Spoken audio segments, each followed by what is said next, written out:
안녕하세요. 저는 결혼 생활을 5년 정도 했습니다. 33살에 늦지도 빠르지도 않은 그냥 적당한 나이에 했다고 생각을 해요.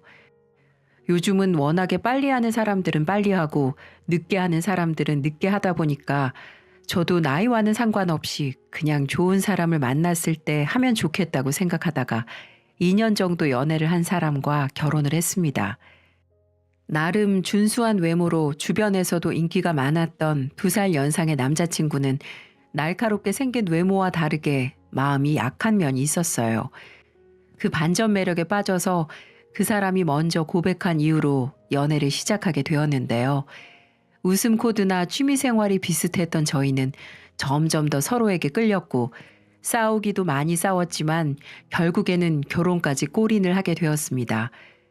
그런데 둘이 결혼을 하기로 마음을 먹고 서로 양가 부모님께 인사를 드리던 날, 저는 순간 결혼을 다시 한번 생각하게 되었어요. 바로 아들을 끔찍하게 생각하는 남편의 어머니 때문이었죠. 처음 같이 밥을 먹는 자리에서 저에게 예비 시어머니였던 그분은 대뜸 이런 질문을 하더군요. 우리 애가 밖에서 참 인기가 많지? 네? 아, 네. 어머님이 멋있게 낳아주셔서 그런지 저희 사귀기 전에 인기 많았었어요. 그랬겠지. 내가 어디 나가서도 안 꼴리게 얼마나 애지중지 키웠는데 결혼하고 나서도 네가 마음고생이 많지 않을까. 나는 그게 걱정이야. 아, 그런 일은 없어야겠죠. 그래도 호민 씨도 연애하면서 그랬으니까 결혼해서도 가정에 충실한 남편이 될 거라고 믿어요. 또 그래야 하고요. 그거야 여자 하기 나름이지. 네, 제가 잘해볼게요. 며느리 될 사람 앞에서 무례하게 말씀하시는 예비 시어머니가 이해되지 않았습니다. 그리고 연애를 하면서 남자친구 어머니가 남자친구를 끔찍하게 생각한다는 건 알았지만 제가 생각했던 것보다 훨씬 더 심하다는 걸 그 자리에서 느낄 수 있었어요. 하지만 그걸 대수롭지 않게 생각했던 건 남편 고향이 지방이었기 때문에 결혼하고 나서 수도권에서 살 우리를 생각하면 자주 만나지 않아도 된다는 것 때문이었죠. 아무리 시집살이를 한다고 해도 솔직히 지방에 살면서 힘들게 하기는 어려울 테니까요. 그 이후에도 몇 번의 고비가 있었습니다. 시어머니는 일은 따로 안 하셨지만 혼자서 바쁜 스타일이었기 때문에 저희가 결혼 준비를 하는 도중에 크게 간섭하는 일은 없으셨어요. 대신에 혼수를 하는 과정에서 한 번 큰 소리가 오간 사건이 있었습니다. 저희 둘은 혼수를 크게 하지 않을 생각이었어요. 너무 거칠의식의 결혼식은 하고 싶지 않았거든요. 하지만 어머니 쪽에서 노발대발하면서 혼수를 안 하는 게 말이 되냐며 난리를 피우기 시작하셨어요. 내가 우리 아들을 어떻게 키웠는데 혼수를 안 한다는 게 말이나 돼?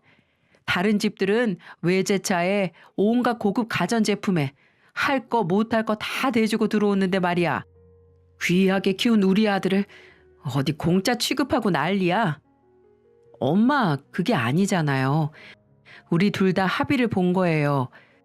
집도 우리 둘이 같이 장만하고 각자 차도 쓸만하게 있고 가전제품이야 몇 개만 새로 사면 될 것 같아서 그렇게 하기로 한 거예요. 필요 없다. 새집살이 시작하는데 쓰던 거는 무슨 쓰던 거. 집이야 뭐 한두 푼이라니 그게. 그건 당연히 둘이서 같이 준비를 하는 거지. 어머니의 말도 안 되는 논리에 저는 속으로 입이 떡 벌어졌지만 일단은 후퇴를 했습니다. 몇 번 안 겪었지만 저 고집이 황소고집보다 더 세다는 걸 이미 파악을 했기 때문이었죠. 저희 부모님도 제 이야기를 듣더니 완전히 화가 나셔서는 큰 소리를 내셨어요. 예, 당장 그 집 전화해. 나도 내 딸 못 준다고.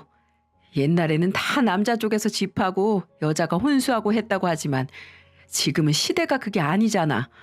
무슨 조선시대에 살았다니? 그 양반들은? 나도 너 못 보내. 엄마, 진정해요. 일단 그이도 어머니 말리고 있으니까 조금만 기다려 보세요. 이게 무슨 경우냐고 이게. 아유 진짜 승질나서 원. 참아요 엄마. 나도 당하지만은 않을 거니까. 진짜 아니면 나도 이 결혼 안 해요. 저도 성격이 호락호락한 편은 아니었기 때문에 여기에서 시어머니가 더 나가면 아이의 결혼을 안 할 생각이었어요. 아무리 둘이 좋아도 결혼은 가족 대 가족이 합치는 거였기 때문에 이렇게 우리 부모님 마음까지 상하면서 진행하고 싶지 않았거든요. 하지만 예비 남편인 남자친구와 만나서 서로 돈을 모아서 집도 하고 필요한 것들을 마련하는 것으로 마무리를 지었습니다. 아들한테는 꼼짝 못하는 시어머니 덕분에 그래도 이 상황을 마무리할 수 있었네요. 그렇게 살짝 삐그덕거리긴 했지만 저희는 결혼에 성공했습니다. 솔직히 다른 사람들도 결혼 준비하는 과정에서 이 정도 어려움은 겪는 거라 생각을 하면서 저를 다독였어요. 그렇게 결혼 후 이제부터는 행복한 가정을 만들어 나가는 길만 있다고 생각을 했습니다. 하지만 금세 또 우리 부부에게 불행이 찾아왔어요. 결혼하고 나서 저희는 1년 정도는 신혼을 즐기자며 아이 계획을 세우지 않았습니다. 그런데 알고 보니 3대 독자였던 우리 남편에게 온 친척들의 관심이 전부 다 쏠려 있었더라고요. 1년 정도가 지나고 나니까 여기저기서 왜 아이를 갖지 않느냐며 보채기 시작했습니다. 이때부터는 어차피 저희도 슬슬 아이를 가질 계획을 세우고 있었기 때문에 날짜에 맞춰서 계획을 실행해 나가기 시작했어요. 그런데 몇 달이 지나도록 우리에게는 새 생명의 축복이 찾아오지 않더라고요. 처음부터 잘 되는 경우가 많지 않기 때문에 저희 둘은 일단은 더 노력을 해보기로 했죠. 그리고 사실 주변 어른들이 급했지 저희는 급하지 않았기 때문에 일단은 계속해서 시도를 했습니다. 하지만 점점 2년이 지나고 3년이 지나도 저희에게 아기 소식은 쉽게 찾아오지 않았어요. 여보, 왜 남들은 벌써 둘째, 셋째까지 낳을 때 우리는 한 명 갖는 것도 이렇게 어려울까? 걱정하지 마. 나는 우리 둘만 살아도 충분해. 너무 걱정되면 병원을 한 번 더 가볼까? 병원 이미 다니고 있는데도 안 되는 거잖아. 우리가 좀 어려운 케이스라고 말하긴 했지만 그래도 이건 진짜 너무한 것 같아. 어머니도 매번 전화 와서는 보채는 거 진짜 힘들기도 하고. 엄마는 걱정하지 마. 내가 전화 드릴게. 스트레스 주면 더 안 된다고. 저는 솔직히 말해서 아이에 대해 급한 마음은 없었습니다. 남편 말처럼 둘이 사는 것도 충분했거든요. 근데 어머니가 제 생리 주기의 배란 일까지 다 파악하고는 하루가 멀다 하고 전화를 하셔서 이번에는 어떻게 됐냐, 시도는 해본 거냐, 이런 무례한 질문들을 마구 쏟아내셨어요. 심지어는 부부관계에 대한 내용까지 다 물어보시니까 진짜 나중에는 미쳐버리겠더라고요. 이런 경우는 어딜 가도 들어보질 못했어서 저는 슬슬 한계에 다다르고 있었습니다. 그러다가 결정적인 사건이 하나 있었어요. 얘야, 나 다음 달에 너네 집 옆으로 이사 간다. 네? 아니, 갑자기 이사를 오신다고요? 그동안에 아무 말씀 없으셨잖아요. 내가 무슨 너네한테 보고하고 이사해야 하니? 그런 건 아니지만 너무 갑작스러워서요. 그것도 저희 집 옆으로 오신다고요? 언제 집을 알아보신 거예요? 아유, 뭘 그렇게 꼬치꼬치 캐물어. 내가 다 알아서 했다. 어쨌든 그렇게 알고 있으라고. 어머니는 갑작스럽게 저희 집 옆으로 이사를 온다고 말씀하시고는 정말로 한 달이 채 안 돼서 옆집으로 이사를 오셨습니다. 언제 어떻게 집을 알아보신 건지 모르겠지만 정말로 저희 집과 걸어서 5분 거리로 오셨어요. 어머니, 근데 진짜 갑자기 이사를 왜 오신 거예요? 거기가 고향이시라 이쪽에는 아는 분도 없으시잖아요. 없긴 왜 없어? 너 지금 나 무시하는 거냐? 걱정 말고 이제 내가 니네 애 생길 때까지 옆에서 이것저것 해볼 생각이니까 아무 말 말고 따라. 그러려고 온 거니까 일단 병원부터 가자. 어머니는 막무가내로 저에게 병원부터 가자고 하셨습니다. 저는 거의 등에 떠밀리다시피 해서 제가 평소에 다니던 병원으로 갔고 어머니는 거기에서 그동안의 진료 기록들을 하나도 빠짐없이 다 보셨어요. 아니, 얘 혹시 뭐 문제 있는 거 아니에요? 이렇게까지 했는데도 애가 안 생긴다는 게 말이나 되는 거예요? 어머니, 진정하세요. 며느리분 몸에는 이상이 없어요. 두 분 다 이상은 없지만 난임을 겪는 부부들이 요즘 꽤 많이 있습니다. 두 분 다 노력 많이 하고 계시니까 조금 더 기다려주시면 곧 좋은 소식 있을 거예요. 의사 선생님은 좋은 말로 시어머니에게 조언을 했지만 우리 어머니에게는 그 소리가 들리지 않는 듯 했어요. 어머니는 병원에서 나오자마자 한의원으로 가더니 애 잘 들어서는 약을 지어야겠다며 남편 것과 제 것을 지으셨습니다. 솔직히 그것까지는 괜찮았어요. 저도 그 정도 노력은 해야 한다고 생각을 했거든요. 하지만 그 뒤부터 시어머니의 간섭은 점점 더 심해졌습니다. 저희 집 비밀번호를 한번 알게 된 이후로는 시도 때도 없이 집으로 찾아들어와 안방에 야한 속옷을 넣어놓고 가신다든지 정말 이해할 수 없는 행동들을 하셨거든요. 그것뿐만이 아닙니다. 심지어는 어디 용한 곳에서 써왔다며 부적까지 붙여놓으셨더라고요. 저는 진짜 더 이상은 참을 수가 없어서 어머니에게 말씀드렸죠. 어머님, 손자를 정말 원하시는 건 알겠는데요. 이제 더는 그만해 주세요. 저희가 알아서 할게요. 여기에서 더 가시면 저 정말 어머니한테 화낼 수밖에 없어요. 그리고 저희 집에 이렇게 무작정 찾아 들어오시는 것도 그만해 주시고요. 뭐야? 이 되바라진 게 지금 뭐라고 하는 거니? 시어머니가 알아서 아이 갖는 거 도와주면 고맙다고 절을 해도 모자랄 판에 지금 그 싸가지 없이 말하는 본새가 그게 뭐야? 정말 해도 너무 하시잖아요. 저희도 사생활이라는 게 있다고요.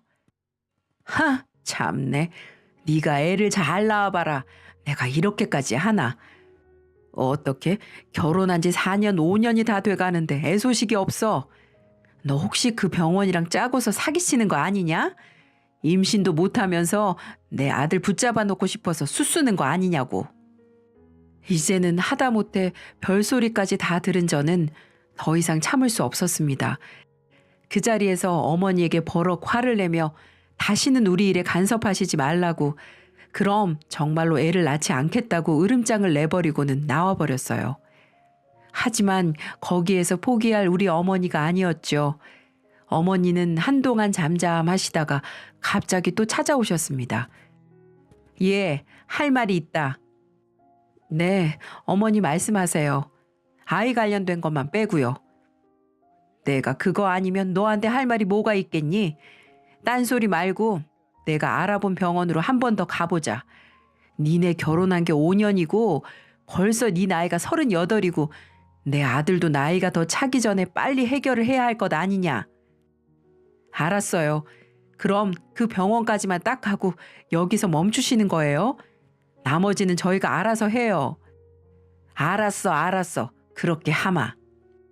어머니께 약속을 받아내고는 저희 둘은 어머니가 알아보신 병원으로 찾아갔습니다.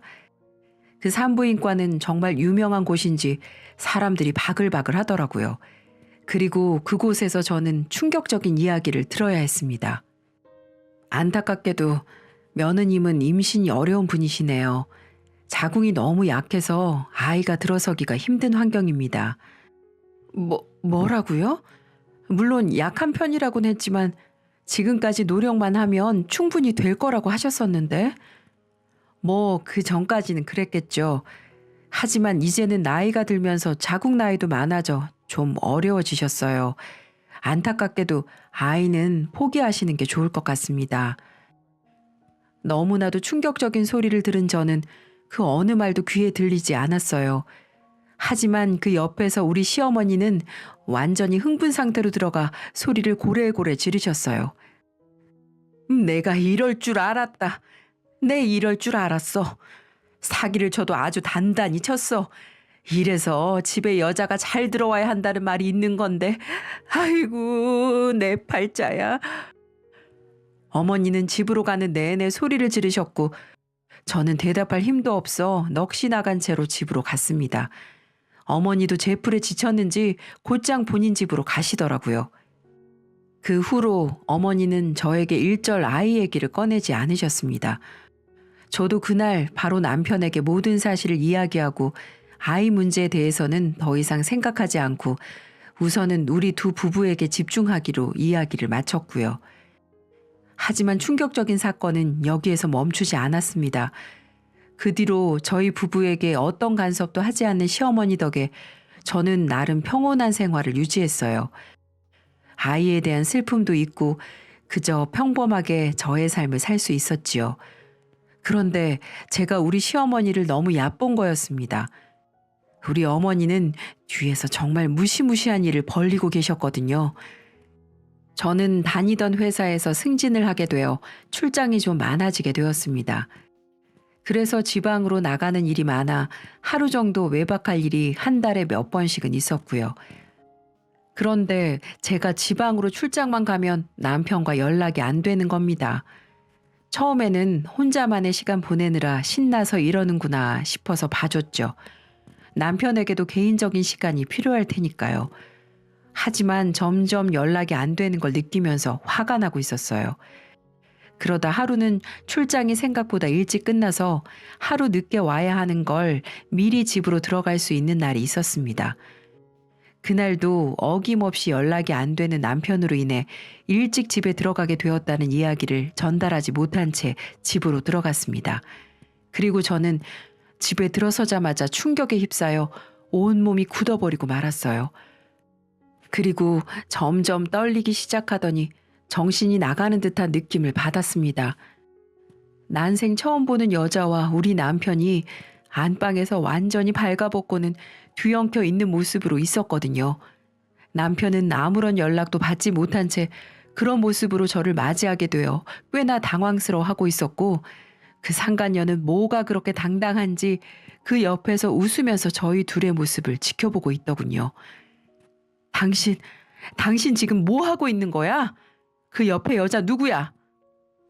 여보, 내 이야기 좀 들어봐. 그게 있잖아. 아유, 이 어리버리. 뭐가 그렇게 무서워서 벌벌 떨어요? 이봐요. 당신이 그 애 못 가는 며느리예요? 나 당신 시어머니가 남편한테 소개시켜준 사람. 나한테 당신 손자 좀 낳아달라고 그렇게 부탁을 해서 내가 어쩔 수 없이 몇 번 만나주고 있는 거예요.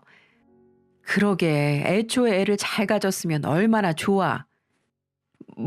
뭐라고?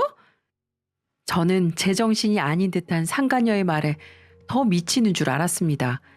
그리고 이 모든 일의 배우가 시어머니라는 것에 더욱 충격적이었고요. 이때부터는 나도 당하고 살 수만은 없다는 생각에 침대 위에 그대로 있는 남녀의 사진과 동영상을 막 찍기 시작했어요. 당신들 내가 가만두나 봐. 절대 용서 안 해. 용서 못 해. 이게 뭐 하는 짓이야? 그만두지 못해? 갑작스럽게 사진과 동영상을 찍힌 두 사람은 적잖이 당황을 했는지 핸드폰을 뺏으려 저에게 다가오기 시작하더군요. 저는 그때도 멈추지 않고 계속해서 증거물들을 찍었고요. 아무리 말려도 억척스럽게 사진을 찍어대는 저를 남편은 힘으로 저지를 했습니다. 그대로 주먹으로 제 얼굴을 내리치고는 마구 폭행을 하기 시작했어요. 그리고 그 옆에 있던 상간녀도 같이 폭행을 하기 시작했죠. 결국에는 사진과 동영상을 찍었던 핸드폰은 완전히 부서진 채로 엉망이 되어 널브러져 있었습니다. 저는 집에 들어온 지 반나절도 안 되어 일어난 이 모든 상황들이 너무 무섭고 힘들고 충격적이었어요. 그리고 너무나 큰 상처가 되었고요. 믿어 의심치 않았던 남편이 나 몰래 불륜을 저지르고 있었고 그걸 무마하기 위해서 저를 이렇게까지 폭행을 했다는 사실이 믿기지 않았거든요. 일단 저는 정신을 차리고 나서 곧장 병원으로 갔습니다. 그리고 모든 폭행의 흔적을 병원 기록으로 남겼어요. 이 정도면 충분히 고소가 가능한 수준이라고 하기에 저는 최대한 많은 증거물들을 남겼습니다. 그리고 망가진 핸드폰은 곧바로 사설 수리업체를 찾아가 그 안에 들어있는 사진과 동영상 데이터들을 복원시켰죠. 물론 일부 증거물들은 돌려내지 못했지만 충분히 증거가 될 만한 것들은 차고 넘칠 정도로 복원이 되었기에 문제가 되지 않았습니다. 거기까지 하고 경찰서로 찾아갔어요. 저는 그 모든 증거물들을 경찰서에 제출을 하며 폭행죄와 신고할 수 있는 모든 죄목을 다 찾아서 고소를 했습니다. 그리고 제가 찾은 증거물을 가지고 시댁으로 찾아갔어요. 역시나 거기에 남편과 상간녀가 같이 있더라고요. 며칠 동안 저는 고소 준비를 하고 이혼 소송까지 완벽하게 마친 뒤 받아낼 수 있는 최대한의 피해 보상비와 위자료를 변호사를 통해 계산해서 찾아갔습니다. 이런 상황을 전혀 모르는 이들은 아주 당당하기 짝이 없더군요. 네가 지금 여기를 무슨 낯짝으로 찾아오는 거니? 허, 기도 안 차네 어머니. 아니 아주머니, 인생 그따위로 사니까 살만하신가요? 뭐야? 아주머니? 이게 진짜 정신이 나갔나? 왜요? 또 때리시려고요? 어디 때려보세요. 그 엄마의 그 자식이라는 게 괜히 있는 말이 아니었는데 내가 정신 나가서 당신들같이 쓰레기 같은 집안에 시집 와서 이렇게까지 더러운 경험 왜 하는지 모르겠네요. 어디 때려보세요. 죄목 더 추가하고 싶으시면. 하! 너야말로 한 집에 들어왔으면 의무는 제대로 해야 할 것 아니냐. 그걸 못하니까 우리가 이렇게까지 했지. 됐고요. 더 이상 말도 안 되는 걸로 입 더럽히고 싶지 않아요. 이제 곧 고소장 들어올 거고 이혼 진행될 거니까 당신들 싹 다 깜빵 들어갈 준비하고 있어요. 뭐야? 우리가 왜 깜빵에 들어가? 왜냐니? 나한테 한 짓 기억 안 나요? 무슨 짓? 증거 있어? 증거 있냐고? 증거? 증거야 차고 넘치지. 당신 자식이 얼굴도 모르는 여자랑 이 더러운 짓거리 하고 있는 것부터 나 때리고 폭행해서 기절시켰던 것까지 다 차고 넘치지. 뭐? 뭔 개수작이야. 우리 애가 그날 증거 다 없앴다고 했는데. 없애긴. 아직도 그 멍청한 놈 자식이라며 편들고 싶나 본데 그건 당신이 알아서 할 일이고 여기 증거물들 구경 잘 하시라고 가지고 왔으니까 들여다 보던지 말던지. 저는 이렇게 쏘아붙이고는 제가 가지고 있던 사진들을 전부 다 인하해서 가지고 가 그들을 향해서 뿌려버렸습니다. 그리고 제 얼굴에 먹칠이 되더라도 복수를 하고 싶어서 나머지 이 둘이 벌거벗고 침대 위에 있는 사진들을 죄다 집 앞에 붙여버렸어요. 그리고는 불륜 집안이라며 크게 써버렸죠. 솔직히 그쪽에서 이것에 대해서 고소를 해도 저는 상관없었습니다. 저의 목표는 딱 하나, 그들의 인생이 망해버리는 거였어요. 그리고 그들의 죄목이 훨씬 더 컸기 때문에 저는 아무렇지도 않았습니다. 그 후로 그들은 소환장을 받아 곧바로 경찰서로 붙잡혀 들어갔고 저의 전 남편과 상간녀는 제가 합의를 해주지 않으면 실형에 처할 위기에 빠져 그 자리에서 무릎을 꿇고 싹싹 빌기 시작하더군요. 눈물 콧물 쏟아내며 나에게 잘못했다고 비는 그들을 용서해줄 마음은 눈꼽만큼도 없었어요. 그리고 그 시어머니라고 부르고 싶지도 않은 노인네는 더더욱 용서해줄 수 없었습니다. 그 여자는 저에게 직접적으로 잘못한 건 없었지만 3대 독자로 끔찍하게 여기는 아들의 인생이 망하게 생겼으니 그때부터 저한테 빌빌 기기 시작하더군요. 아가, 내가 이렇게 빌게. 내가 이렇게 빌어. 제발 한 번만 우리 아들 좀 용서해줘. 아니, 나 좀 용서해줘. 내가 잘못했다. 다 내가 잘못한 거야. 알긴 잘 아시네요. 맞아요. 당신 잘못이에요. 그렇게 끔찍하게 여기는 아들을 이렇게 본인 손으로 직접 망하게 만드셨네요.